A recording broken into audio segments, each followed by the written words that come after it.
In the heart of London's financial district, nestled between glass towers and shadowed alleyways, stood a modest building with a golden plaque that read Harper and Lane Capital Partners.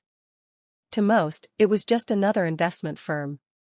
But to those within, it was an empire in the making, one built by ambition, risk, and above all, trust. At the helm of this firm were two men, Nathan Harper and Elliot Lane. They had met in university, both studying economics with a hunger for success.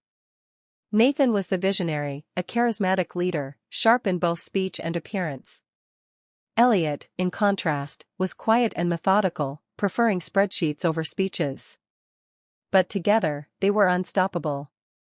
For over a decade, Harper and Lane grew from a two-man operation in a dingy apartment to managing billions in assets.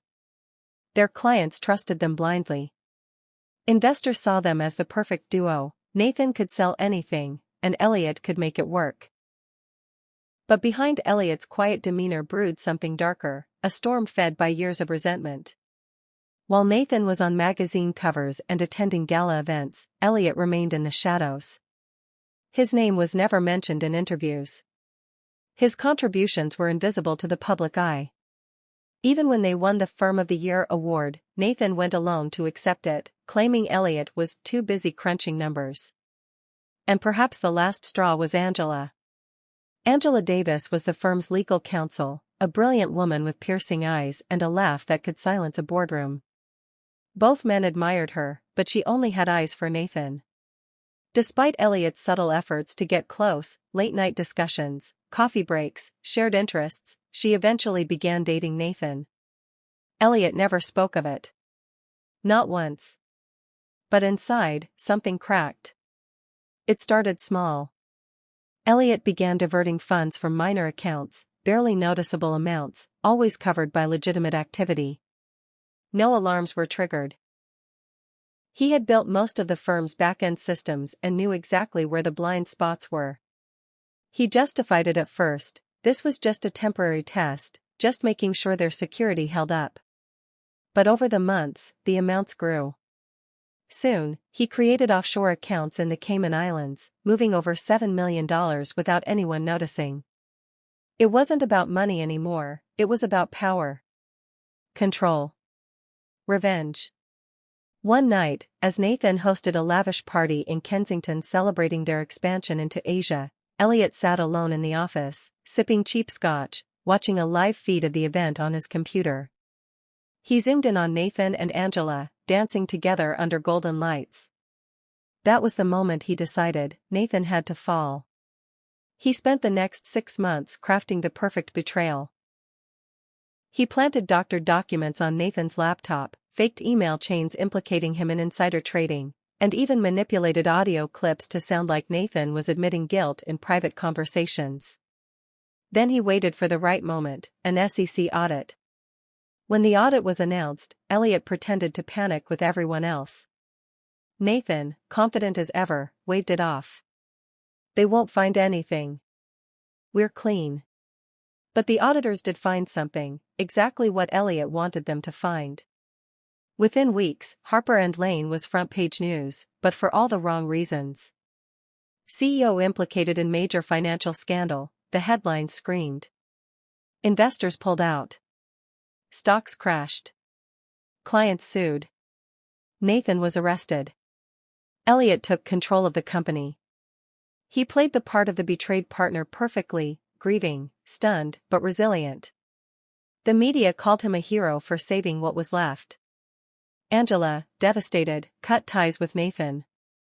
She remained at the firm, now reporting to Elliot. For the next year, Elliot thrived. He cleaned up the firm's image, secured new funding, and even launched a philanthropic wing under his name. His face appeared in interviews. He gave keynote speeches. He became the public face he had always dreamed of being. Angela, still heartbroken but loyal to the firm, grew closer to him. At first, their connection was professional. Then friendly. Then something more. For the first time in his life, Elliot had everything he ever wanted: money, respect, power, and Angela. But there was one thing he didn't have. Peace. Elliot began seeing things. At first, it was small, a shadow in his office, footsteps where there should be silence. Then, more vivid, emails from Nathan's old address, even though he was still in prison. One night, returning home after a gala, Elliot found his apartment door ajar. Inside, nothing was stolen, but on his desk sat a single object, a framed photo of him and Nathan in university. On the back was a handwritten note. "You betrayed the wrong man." Elliot's hands trembled. He called the police, but there was no sign of forced entry. No fingerprints. Nothing on the cameras. Angela urged him to take time off, go on vacation. But Elliot couldn't rest. His world began to unravel. He started drinking heavily. He missed meetings. Investors noticed his decline. Angela grew distant again. And then, the worst blow of all, Nathan was released. Turns out, the audio tapes were proven fake by a third-party expert. A whistleblower came forward, an old IT contractor Elliot had fired for knowing too much. The offshore accounts? Traced. The emails?